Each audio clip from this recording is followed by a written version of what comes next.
कहते हैं कि बेहद खुशी में दी गई दुआ और बहुत ही दुखी दिल से दी गई बद्दुआ लगती जरूर है। ऐसे ही तथ्य पर आधारित है हमारी आज की कहानी। दुर्वा एक डॉक्टर थी। सुबह हॉस्पिटल पहुंचने के पश्चात वे पेशेंट को देखने के लिए राउंड पर निकली ही थी कि एकाएक सामने बेड पर मंजुला को देखकर ठिठक गई। पहले तो उसे लगा कि यह उसका भ्रम है, परंतु फिर उसने ध्यान से देखा और पाया कि वह तो सचमुच उसकी ननद मंजुला ही है। मंजुला को इस तरह से हॉस्पिटल के बेड पर और वो भी कैंसर वार्ड में देखकर दुर्वा हैरान हो गई। अच्छी खासी खट्टी खट्टी मंजुला आज कैसी हो गई थी, सूख कर बिल्कुल कांटा हो चुकी है।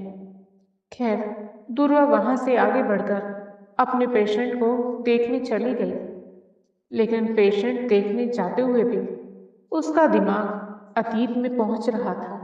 अपना राउंड खत्म करके और अपने पेशेंट का हाल चाल लेकर दुर्वा अपने केबिन में आ चुकी थी और अपनी असिस्टेंट नर्स से पूछा, क्या उसकी कोई अपॉइंटमेंट है? नर्स ने बोला, हाँ, 10 बजे से उसके कुछ अपॉइंटमेंट है। तो दुर्वा ने कहा, यदि कोई इमरजेंसी नहीं है तो मेरे आज के अपॉइंटमेंट्स कैंसिल कर दो। आज मेरा बिल्कुल दिल नहीं कर रहा है, तबीयत भी कुछ ठीक नहीं है। नर्स ने बोला, ठीक है मैडम, 3 पेशेंट थे, उन्हें डॉक्टर प्रणव को ट्रांसफ़र कर देती हूँ और कोई खास इमरजेंसी तो अभी है नहीं।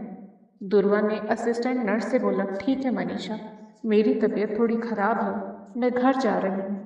मैंने हॉस्पिटल में एडमिट अपने पेशेंट का राउंड ले लिया है और देख लिया है। यदि कोई इमरजेंसी होगी तो मुझे कॉल करके बुला लेना। वैसे तो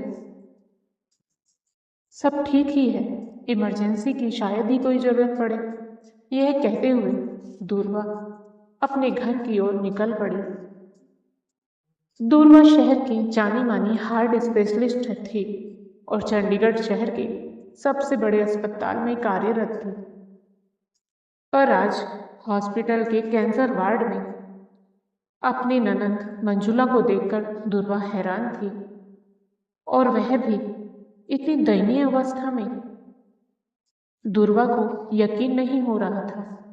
घर पहुंचकर उसका सर बहुत तेज दर्द कर रहा था।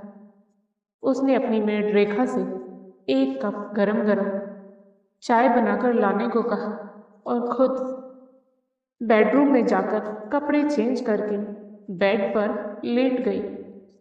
लेकिन दुर्वा का मन बहुत बेचैन था। रेखा चाय बनाकर ला चुकी थी। दुर्वा ने उससे कहा कि मैं कुछ देर आराम करना चाहती हूँ, मुझे बिल्कुल भी डिस्टर्ब मत करना। जब मैं उठूँगी खुद जाकर खाना खा लूँगी और आज मैं दिन भर घर पर ही रहूँगी, तो तुम शाम का भी खाना बनाकर चाहे तो अपने घर जा सकती हो। दुर्वा ने फुल टाइम मेड रखी हुई थी जो दुर्वा के घर में ही रहती थी और कभी कभी ही अपने घर जा पाती थी। इसलिए मेड रेखा भी बहुत खुश हो गई कि आज मैडम की छुट्टी है, तो चलो मैं भी अपने घर हो आती हूँ। और उसने मैडम से बोला, ठीक है मैडम, मैं शाम का भी खाना बनाकर रख देती हूँ, आप माइक्रोवेव में गर्म करके खा लेना और मैं सारे काम निपटाकर बाहर से लॉक लगाकर चली जाऊंगी। अंदर आपके पास दूसरी चाबी तो है ही। दुर्वा ने बोला, हाँ ठीक है, तुम चली जाओ। और दुर्वा चाय पीकर आराम करने लगी। आज वह किसी तरह का डिस्टरबेंस नहीं चाहती थी, क्योंकि उसका मन बहुत बेचैन हो चुका था, पर उसे नींद भी कहाँ आने वाली थी। मंजुला को अस्पताल में देखने के बाद दुर्वा को समझ में नहीं आ रहा था कि वह क्या प्रतिक्रिया दे। क्या वह मंजुला के दुख में दुखी हो, या वह यह सोचे कि उसे उसके किए की सजा मिली है। खैर, दुर्वा ने इस बारे में कुछ भी नहीं सोचने का विचार किया, परंतु फिर भी उसका मन अतीत की गहराइयों में बार बार जा रहा था। दुर्वा न चाहते हुए भी आज से 18 वर्ष पहले पहुंच गई, जब वह और उसका पति पलाश एक ही कॉलेज से एमबीबीएस कर रहे थे। एमबीबीएस करते करते दोनों एक दूसरे को पसंद करने लगे थे और दोनों ने साथ में जीवन यापन गुजारने का संकल्प ले लिया था। एमबीबीएस के बाद दुर्वा ने एक कार्डियोलॉजिस्ट बनना पसंद किया और पलाश ने ऑर्थोपेडिक सर्जन। पर क्योंकि दोनों ही डॉक्टरी के पेशे में थे तो दोनों में अच्छा सामंजस्य था और अपनी पढ़ाई पूरी करके दोनों ने शादी करने का फैसला कर लिया। दुर्वा अपने माँ बाप की इकलौती बेटी थी और पलाश की एक बहन भी थी जिसका नाम मंजुला था, जो कि शादीशुदा थी लेकिन पति से अलग होकर मायके में ही रहती थी, क्योंकि उसकी अपने पति से कभी बनी ही नहीं थी। खैर, दुर्वा पलाश से शादी करके विदा होकर पलाश के घर आ गई थी, लेकिन अभी उनकी शादी को कुछ दिन ही बीते थे पलाश के घर में कि दुर्वा को समझ में आने लगा था कि उसकी ननद मंजुला उसका घर कभी नहीं बसने देगी, क्योंकि वह खुद अपना घर तोड़कर मायके में बैठी हुई थी और बात बात पर दुर्वा और पलाश के बीच दूरियां पैदा करने की कोशिश करती थी, जिसमें कि दुर्वा की सास यानी कि पलाश की माँ भी उसका पूरा साथ देती थी। दुर्वा की शादी के कुछ दिनों बाद ही उसकी ननद मंजुला का अपने पति से तलाक भी हो गया। अब तो उसकी ननद मंजुला और भी ज्यादा दुर्वा और पलाश के रिश्ते से चिढ़ने लगी थी। पलाश को मंजुला ने भावनात्मक रूप से अपने पक्ष में कर रखा था और अपने यानी उसके जीजा यानी मंजुला के पति के खिलाफ इतना ज्यादा भड़का रखा था कि पलाश की नज़र में उसके जीजा ने उसकी बहन की जिंदगी बर्बाद की थी, जबकि इतने दिनों में दुर्वा को समझ में आ चुका था कि मंजुला का जैसा स्वभाव है, उसके पति ने उसकी जिंदगी बर्बाद नहीं की, बल्कि उसने अपने पति की जिंदगी बर्बाद की होगी।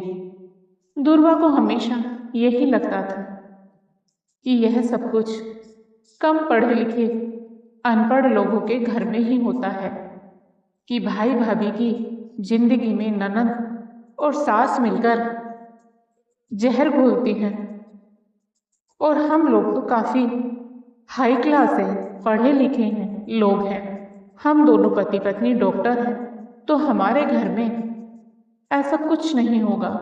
दुर्वा के ससुर जी, जो कि अब इस दुनिया में नहीं है, वह भी शहर के जाने माने डॉक्टर थे और दुर्वा की ननद मंजुला एक बहुत बड़े प्राइवेट बैंक में मैनेजर के पोस्ट पर कार्यरत थी। पूरी फैमिली बहुत ही अच्छी हाईली एजुकेटेड फैमिली थी और दुर्वा की ननद मंजुला का पति भी एक मल्टीनेशनल कंपनी में जीएम के पद पर कार्यरत था। दुर्वा को समझ में नहीं आ रहा था कि इतना पढ़ा लिखा होने के बावजूद भी ऐसा व्यवहार कोई कैसे कर सकता है, लेकिन अब दुर्वा को समझ में आ चुका था जिसका स्वभाव जैसा होता है वह कितना भी पढ़ा लिखा क्यों ना हो, उसका स्वभाव नहीं बदल सकता और मंजुला उनमें से एक है। धीरे धीरे वह बात बात पर दुर्वा और पलाश के बीच में गलतफहमियां पैदा करने लगे। पलाश के कान में बार बार यही डालती रहती कि वह क्योंकि मायके में रहती है तो दुर्वा उसे बिल्कुल भी पसंद नहीं करती है। और पलाश इस बात को लेकर दुर्वा से लड़ता, जबकि दुर्वा ऐसा कुछ नहीं करती थी।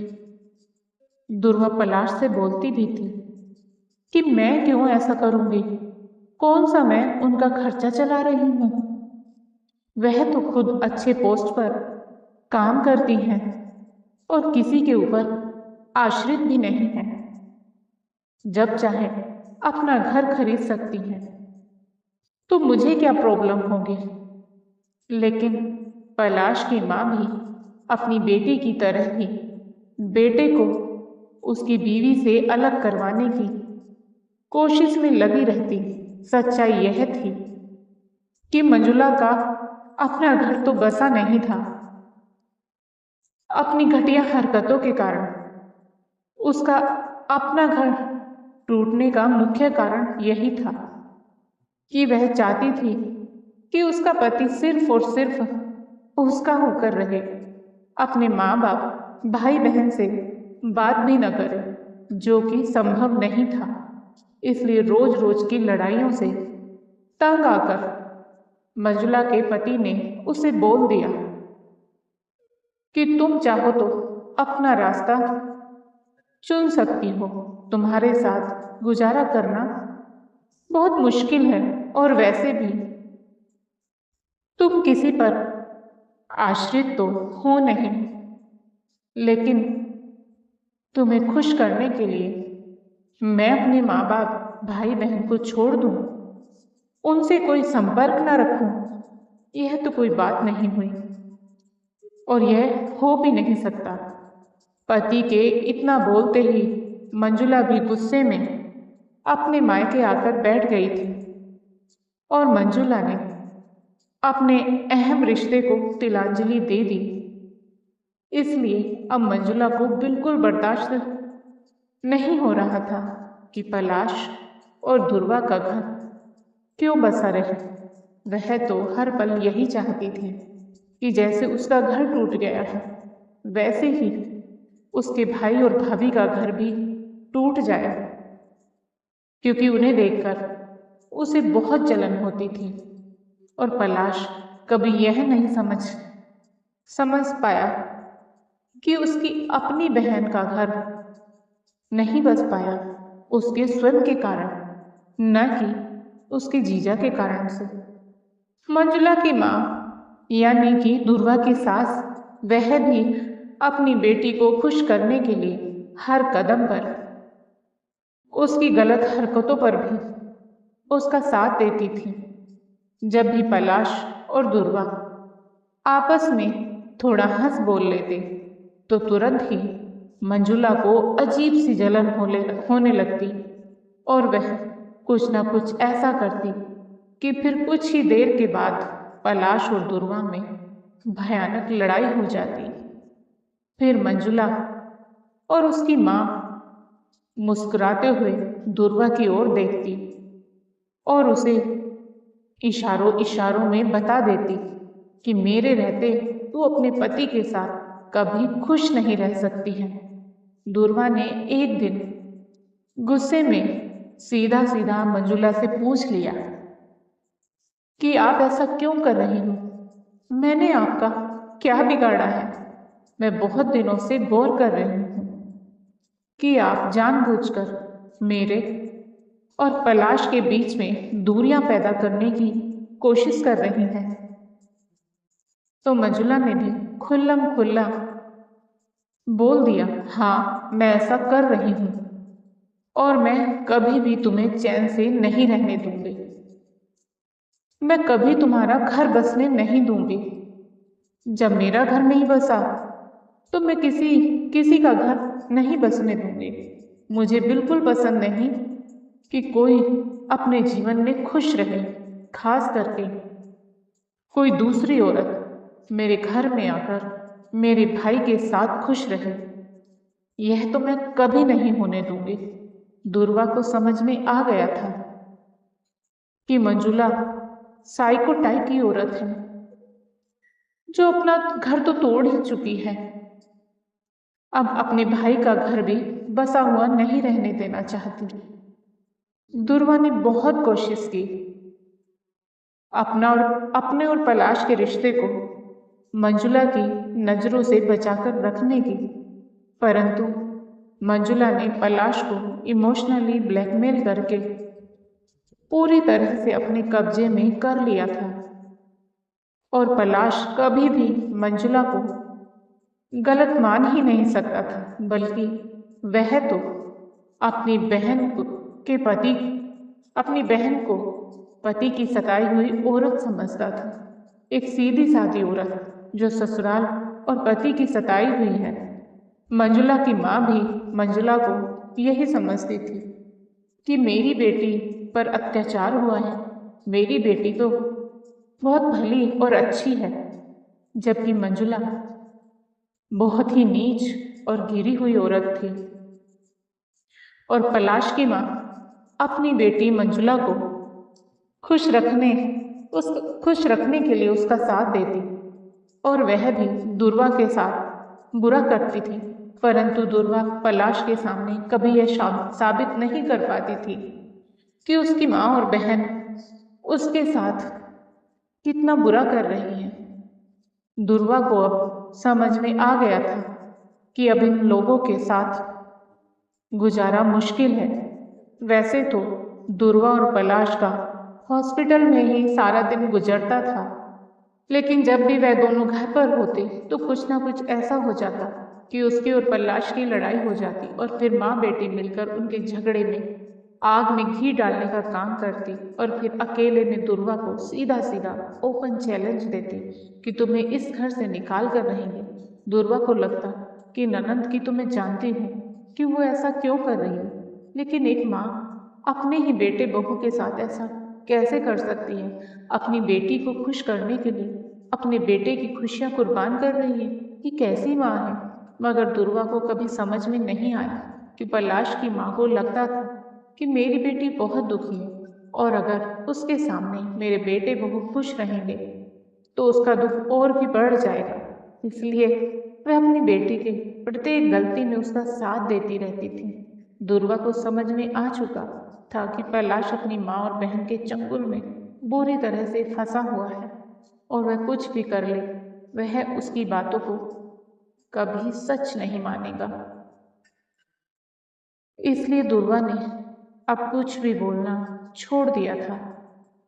वह अपने काम से काम रखती थी, और इधर मंजुला रोज दुर्वा के लिए कोई नया बखेड़ा खड़ा करती रहती थी, और रोज दुर्वा और पलाश की लड़ाई करवाती रहती।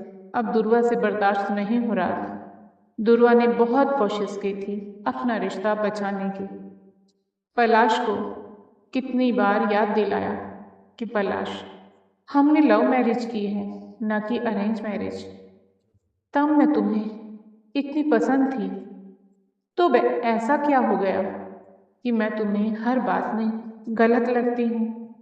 लेकिन पलाश दुर्वा की किसी बात पर ध्यान नहीं देता था। उसे तो यही लगता था दुर्वा उसकी माँ और बहन को बर्दाश्त नहीं कर पा रही है, और वह दोनों को मुझसे अलग करना चाहती है। दुर्वा ने अब सब कुछ तकदीर के भरोसे छोड़ दिया था। एक दिन दुर्वा को पता चला कि वह प्रेग्नेंट है। दुर्वा के मन में एक नई उम्मीद जाग गई अपना रिश्ता बचाने की, और दुर्वा को ऐसा लगने लगा कि अब उसका और पलाश का रिश्ता बच जाएगा। लेकिन दुर्वा ने सपने में भी नहीं सोचा था कि मंजुला और उसकी माँ इस हद तक गिर जाएंगी कि एक माँ अपने ही बेटे की औलाद को, और एक बहन अपने ही भाई की औलाद को पेट में ही समाप्त कर देगी। दुर्वा स्वयं एक डॉक्टर थी, लेकिन वह इन माँ बेटी के चंगुल में फंस गई और इनके बिछाए जाल को समझ ना सकी। एक दिन सुबह को दुर्वा दूध पीकर अपने रूम में आराम करने गई। एकाएक उसकी तबीयत बिगड़ गई और उसे तुरंत अस्पताल ले जाना पड़ा, जहां उसका अबॉर्शन हो गया। दुर्वा तो बहुत दुखी थी अपने अजन्मे बच्चे को खो देने से। उसने ऐसा कभी नहीं सोचा था कि उसकी सास और ननद उसके साथ इतना घटिया खेल खेल सकती हैं। हुआ यह था कि उसकी ननद मंजुला ने किसी केमिस्ट से अबॉर्शन की गोलियां लाकर उसके दूध में मिला दी थी और उस दूध को दुर्वा ने पी लिया था। कोई इस हद तक साजिश कर सकता है, यह बात तो दुर्वा सोच भी नहीं सकती थी। दुर्वा का अबॉर्शन हो जाने के बाद एक दिन मंजुला दुर्वा के कमरे में आई और बोली, तुम्हें क्या लगता था तुम बच्चा पैदा करके मेरे भाई को अपने कब्जे में कर लोगी? तुम्हें लगता है मैं तुम्हें ऐसा करने दूंगी? तुम्हें कभी बच्चा नहीं होगा। तुमने सोच क्या रखा है? बच्चे को आगे करके तुम इस घर की मालकिन बन जाओगे। अब दुर्वा को समझ में आ चुका था कि उसका अचानक अबॉर्शन कैसे हुआ और वह बहुत जोर से चिल्लाई, तुम इतनी नीच औरत हो सकती हो? एक औरत होकर एक अजन्मे बच्चे की जान ले ली? कोई इतना नीचे कैसे गिर सकता है? तब तक दुर्वा की सास भी कमरे में आ चुकी थी और सारी बातें सुन चुकी थी, लेकिन अपनी बेटी की गलती जानने के बाद भी वह चुप थी। तो दुर्वा ने उन्हें भी बोला कि कैसी औरत हैं आप? अपनी बेटी को खुश करने के लिए अपने बेटे के बच्चे की जान ले ली। अब आप कुछ जान चुकी हैं और फिर भी अपनी बेटी को कुछ नहीं बोल रही। दुर्वा की सास ने बोला कि मुझे मेरी बेटी तुमसे प्यारी है, तुमसे ज्यादा प्यारी है। उसे मैंने जन्म दिया है, वह मेरी बेटी है, मेरी कोख से पैदा हुई है। तब दुर्वा ने गुस्से में तिल मिलाते हुए कहा, और आपका बेटा, वह क्या किसी और की कोख से पैदा हुआ था? दुर्वा की सास ने बोला, नहीं, वह भी मेरा बेटा है। और तुम्हें क्या लगता है मैं मेरे बेटे से कम प्यार करती हूँ? मैं उससे बहुत प्यार करती हूँ, लेकिन किसी दूसरे घर से आई हुई औरत यह सोचे कि मेरे बच्चों के पिता की संपत्ति पर बैठकर मालिकाना हक जताएगी, तो यह मैं कभी नहीं होने दूंगी। हाँ, मेरे बेटे का बच्चा नहीं रहा, इस बात का दुख है मुझे, लेकिन कोई बात नहीं, बच्चे और हो जाएंगे, लेकिन तुझसे नहीं। तेरे जैसी पढ़ी लिखी लड़की इस घर में नहीं चलेगी। मैं तुम दोनों का रिश्ता तुड़वा कर रहूंगी और फिर अपने हिसाब से किसी गरीब घर से अनपढ़ लड़की को इस घर में ब्याह कर लाऊंगी, जो मेरे बेटे का बच्चा पैदा करेगी और मेरे कुल को आगे बढ़ाएगी और हमारी नौकरानी बनकर रहेगी। इस घर पर मालिकाना हक सिर्फ और सिर्फ मेरी बेटी और मेरे बेटे का रहेगा, और बाद में मेरे बेटे के बच्चों का। किसी और घर से आई हुई लड़की यह सोचे कि वह इस घर की मालकिन है, तो यह मैं कभी नहीं होने दूंगी। पहले तुझे इस घर से भगाऊंगी, उसके बाद देखना किसी ऐसी लड़की को इस घर में अपने बेटे की बीवी बनाकर लाऊंगी, जो हमारे पाँव की जूती बनकर रहेगी और इस खानदान को वारिश भी देगी। लेकिन इस घर की मालकिन खुद को कभी नहीं समझेगी और हमारी गुलाम बनकर रहेगी। दुर्वा ने बोला, छी, इतनी घटिया सोच है आपकी। आप जैसे घटिया लोगों के साथ मुझे रहना भी नहीं है। आपकी घटिया सोच आपको मुबारक हो। लेकिन आपको क्या लगता है इन छोटी मोटी लड़ाइयों से पलाश मुझे छोड़ देगा और इतनी आसानी से आपका रास्ता खाली हो जाएगा? मंजुला ने बोला, उसका इंतजाम भी हमने कर लिया है। अब तक पलाश अपने कमरे में आ रहा था।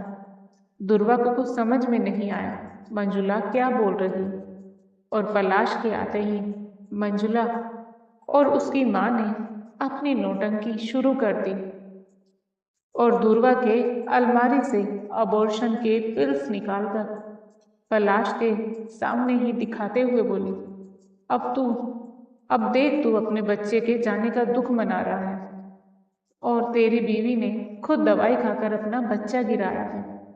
सोच ले कितनी नीच औरत है यह। दुर्वा ने सपने में भी नहीं सोचा था ये दोनों माँ बेटी इस तरह का खेल रच सकती हैं। दुर्वा ने बहुत उम्मीद से पलाश की ओर देखा, पर पलाश ने एक जोरदार थप्पड़ दुर्वा के गाल पर जड़ दिया और गुस्से में बोला कि वह इतनी नीच और घटिया हरकत कैसे कर सकती है कि मेरे बच्चे की जान ले ली तुमने। दुर्वा को समझ में आ चुका था कि पलाश एक महामूर्ख प्राणी है जिसे उसकी माँ और बहन जैसी पट्टी पढ़ाती हैं उसी को वह सच मान लेता है। अपना दिमाग तो इस्तेमाल कभी करता ही नहीं है। इसलिए दुर्वा ने बिना कोई पट्टी उत्तर दिए ही अपना सामान बांधा और बोली कि मैं तुम्हारी जिंदगी से हमेशा के लिए जा रही हूँ, क्योंकि तुम्हारे जैसे मूर्ख प्राणी के साथ जीवन बिताना मेरी सबसे बड़ी मूर्खता होगी। तुम अपनी मूर्खता के साथ अपनी माँ और बहन की खातिरदारी में लगे रहो और अपना जीवन नर्क बना लो। मुझे अपना जीवन नर्क बनाने का कोई शौक नहीं है, लेकिन हाँ, जाते जाते मैं इस माँ और बेटी को अपने दिल के गहराइयों से बद्दुआ देकर जा रही हूँ कि यह दोनों वो दिन देखेंगी कि जिसकी इन्होंने कल्पना भी नहीं की होगी, और वो दुख झेलेंगी जो इन्होंने सपने में भी नहीं सोचा होगा। यह मेरे दिल की गहराइयों से इन माँ बेटी को बद्दुआ है। यह कहकर दुर्वा हमेशा के लिए वहां से चली गई। कुछ समय बाद दुर्वा और पलाश का आपसी समझौते से तलाक भी हो गया, लेकिन दुर्वा ने डॉक्टर होते हुए भी, एक पढ़ी लिखी औरत होते हुए भी दुखी मन से उन माँ बेटी के लिए बद्दुआ निकाली थी, जबकि उसे यह पता भी नहीं था कि कभी बद्दुआ असर करती है या नहीं। और आज मंजुला को अपने हॉस्पिटल के कैंसर वार्ड में यूं दर्द से तड़पता देखकर उसे समझ में नहीं आ रहा था कि ये उसकी बद्दुआ का असर था। वह एक डॉक्टर होने के नाते उन्हें सांत्वना दे या उसकी जिंदगी बर्बाद करने वाली एक नीच औरत को उसके कर्मों की सजा मिल रही है, यह सोचकर खुश हो। फिर भी एक बार मिलना तो बनता ही था, क्योंकि इसमें दुर्वा का तो कोई दोष नहीं था, तो वह क्यों उनसे भागती। अगले दिन दुर्वा अपने समय पर अस्पताल पहुंची और अपना काम खत्म करने के बाद, अपने पेशेंट को देखने के बाद सीधा मंजुला के पास पहुंची। मंजुला के पास पहुंचकर दुर्वा ने देखा कि वह दर्द से बुरी तरह तड़प रही है। मंजुला के बगल में पलाश भी खड़ा था और अपनी प्यारी बहन के लिए कुछ भी नहीं कर पा रहा था। पलाश ने दुर्वा को देखा और बोला, आश्चर्यचकित होते हुए बोला, दुर्वा तुम?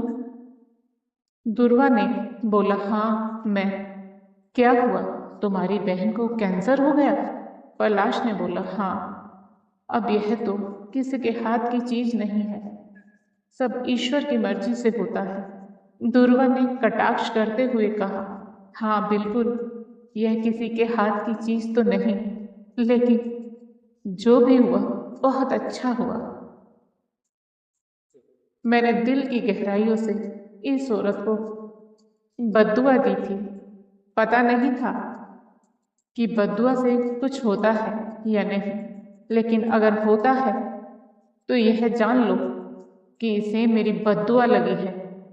एक डॉक्टर होते हुए भी मैं आज ये बात बोल रही हूँ कि यह कभी ठीक नहीं होगी, और यह मैं व्यक्तिगत कारणों से बोल रही हूँ, क्योंकि अगर एक डॉक्टर के रूप में बोलूँ तो मैं यही बोलूँगी कि यह ठीक हो जाए, पर एक औरत के रूप में मैं ऐसा कभी नहीं चाहूँगी, क्योंकि इस नीच घटिया औरत ने मेरे अजन्मे बच्चे को मारा था।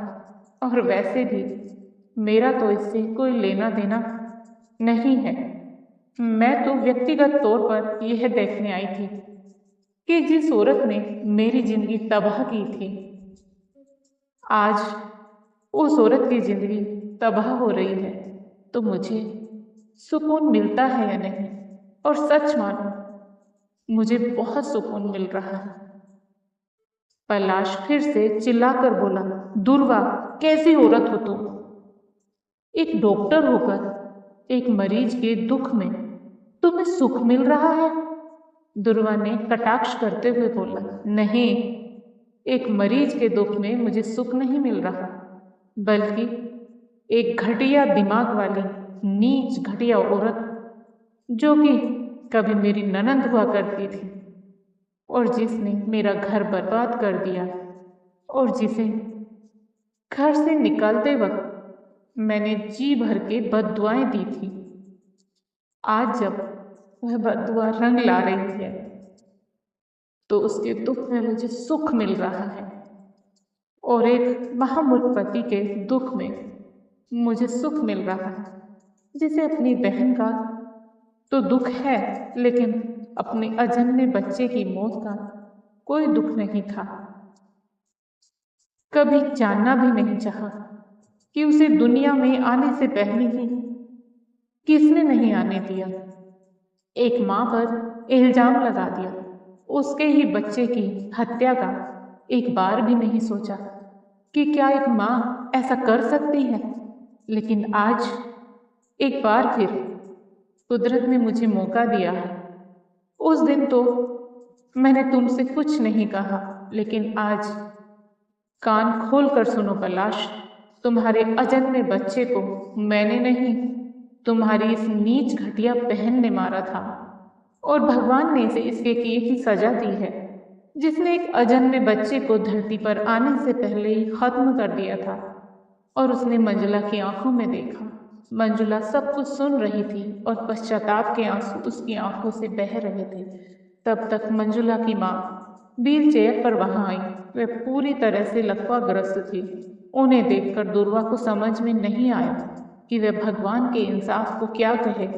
उसने पलाश से बोला, देख लो पलाश, इस माँ बेटी ने मिलकर मेरी जिंदगी बर्बाद की थी। मेरा बच्चा मुझसे छीना था। एक औरत होते हुए इन लोगों ने एक औरत की कोख में उसके बच्चे को मार दिया था। आज भगवान उन्हें उनके किए की सजा दे रहा है। आज अपनी बहन और माँ के हालात देख लो। पलाश क्रोधित होते हुए बोला, बकवास मत करो। मेरी माँ और बहन ऐसा कभी नहीं कर सकती। अपने किए का ठीकरा मेरी माँ और बहन पर क्यों फोड़ रही हो? दुर्वा ने व्यंग्यात्मक स्वर में कहा, हाँ, मेरे किए का ठीकरा। वाह पलाश वाह, तुम्हारी माँ है, वह ऐसा नहीं कर सकती। और मैं क्या थी? मैं भी एक माँ बनने वाली थी। तो तुम ऐसा कैसे बोल सकते कि मैंने अपने ही बच्चे की जान ले ली? और अगर मैंने अपने बच्चे की जान ली होती ना, तो आज इन दोनों की जगह मैं यहाँ पर होती। कैलाश, हम कितना भी पढ़ लिख लें, लेकिन इस ब्रह्मांड में एक सर्वशक्तिमान शक्ति है जो हर किसी को उसके किए की सजा एक वक्त जरूर देती है। और आज तुम्हारी माँ और बहन को देखकर तो इस बात पर मेरा यकीन पुख्ता हो गया। तुम तो शुरू से कान के कच्चे थे और अपनी माँ और बहन को खुश करने के लिए अपना हंसता खेलता परिवार उजाड़ लिया, कहकर दुर्वा ने अपनी सास की ओर देखा। उसकी सास की नजरें झुक गई, क्योंकि वह भले नहीं बोल सकती थी पर सुन सब रही थी। और अपनी बहन और माँ की झुकी हुई नजर और पश्चाताप के आंसू देखकर कैलाश को समझने में देर नहीं लगी कि दुर्वा जो कुछ भी बोल रही है सच बोल रही है।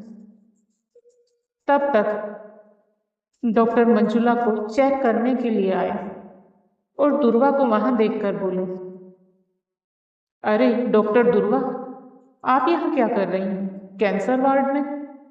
दुर्वा ने बोला, कुछ नहीं डॉक्टर, कुछ पुराने रिश्तेदार मिल गए थे तो बात करने चली आई। चलिए अब मैं चलती हूँ, कहकर दुर्वा वहां से चली गई। डॉक्टर ने पलाश से बोला, डॉक्टर पलाश, आपकी बहन की हालत तो काफी सीरियस है। आप तो खुद डॉक्टर हैं, समझ सकते होंगे। यह तो अब नहीं बचने वाली, लास्ट स्टेज चल रहा है कैंसर का। जितने दिन यह सरवाइव कर ले, खैर आप खुद समझदार हैं, देख लीजिए। और आप क्या कर सकते हैं, कहकर डॉक्टर वहां से चला गया। कुछ देर के बाद पलाश दुर्वा से मिलने उसके केबिन में गया। साथ में उसकी माँ भी थी, व्हीलचेयर पर, जिसे पलाश खुद लेकर आया था। दुर्वा को देखकर पलाश की माँ ने कोशिश की अपने हाथ जोड़ने की, लेकिन नहीं जोड़ सकी, क्योंकि उसके हाथ नहीं उठ सकते थे। लेकिन पश्चाताप से आंखों ही आंखों में वह दुर्वा से माफी मांग रही थी। लेकिन दुर्वा ने बोला,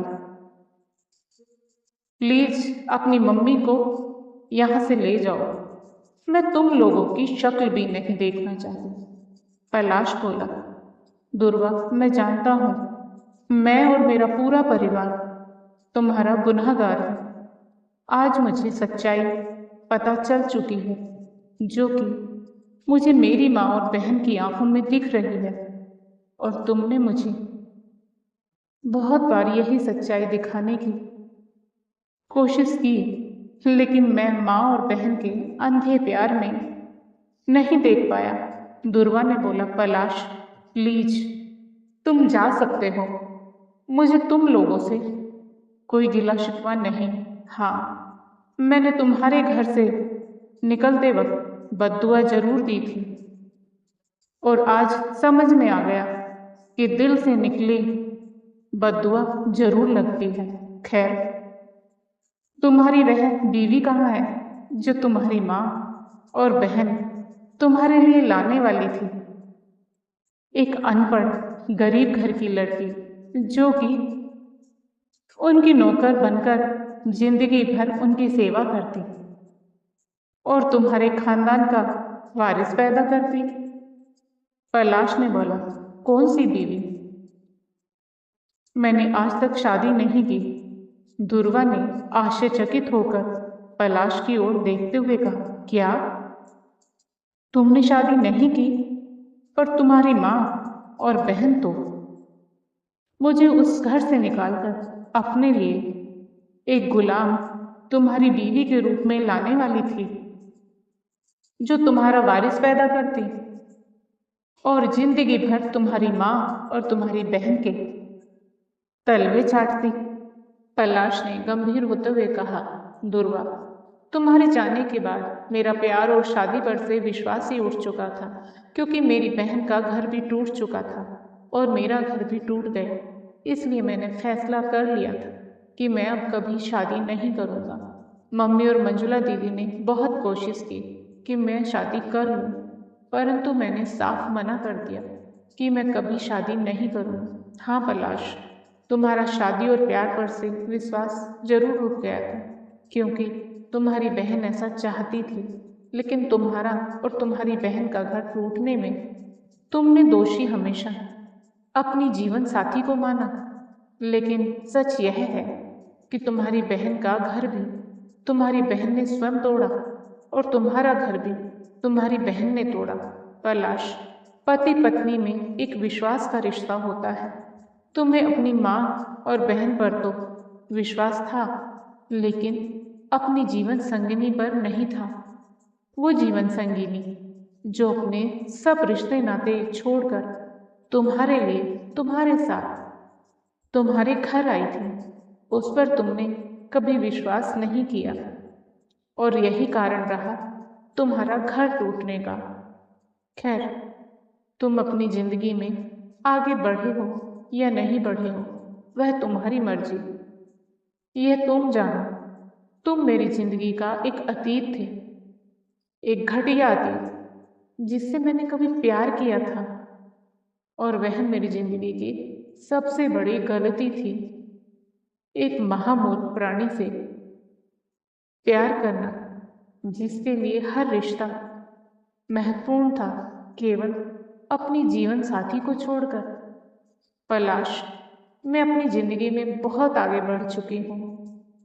मेरी एक 12 साल की बेटी है जो बोर्डिंग स्कूल में पढ़ती है, और मेरे पति एक साइंटिस्ट हैं जो कि इस वक्त सालों के लिए अमेरिका में काम कर रहे हैं, और मैं यहाँ अपनी डॉक्टर की जॉब कर रही हूँ। बेटी की पढ़ाई डिस्टर्ब ना हो, इसलिए मैंने उसे बोर्डिंग स्कूल में डाल रखा है। मेरा एक खुशहाल परिवार है और मैं बहुत खुश हूँ अपने परिवार के साथ। एक बहुत ही समझदार व्यक्ति से मेरी शादी हुई है। अब तुम जा सकते हो, दरवाजा उधर है। यह कहकर दुर्वा ने अपनी रिवॉल्विंग चेयर दूसरी ओर घुमा ली। पलाश अपनी माँ की व्हील चेयर लेकर दरवाजे से बाहर निकल रहा था कि अचानक दुर्वा ने बोला, जाते जाते एक बात और सुनते जाओ मिस्टर पलाश। आज तुम्हारी माँ और बहन की सेवा तो तुम कर रहे हो, लेकिन जब तुम इस अवस्था में आओगे तो तुम्हारी सेवा करने वाला कोई नहीं होगा, और इसके लिए तुम स्वयं जिम्मेदार हो। अब तुम जा सकते हो। इतना सब बोल लेने के बाद दुर्वा ने एक सुकून भरी सांस ली। आज उसका दिल बहुत हल्का महसूस कर रहा था। दोस्तों, आपको आज की कहानी कैसी लगी? कृपया कमेंट करके अवश्य बताएं। और यदि आपको आज की कहानी पसंद आई हो तो कहानी को लाइक करें, शेयर करें, और साथ ही एक और कहानी चैनल को सब्सक्राइब करें। फिर मिलेंगे दोस्तों एक और नई कहानी को लेकर। तब तक आप अपने परिवार के साथ हंसते रहिए, मुस्कुराते रहिए, खुश रहिए। राधे राधे प्यारे दोस्तों।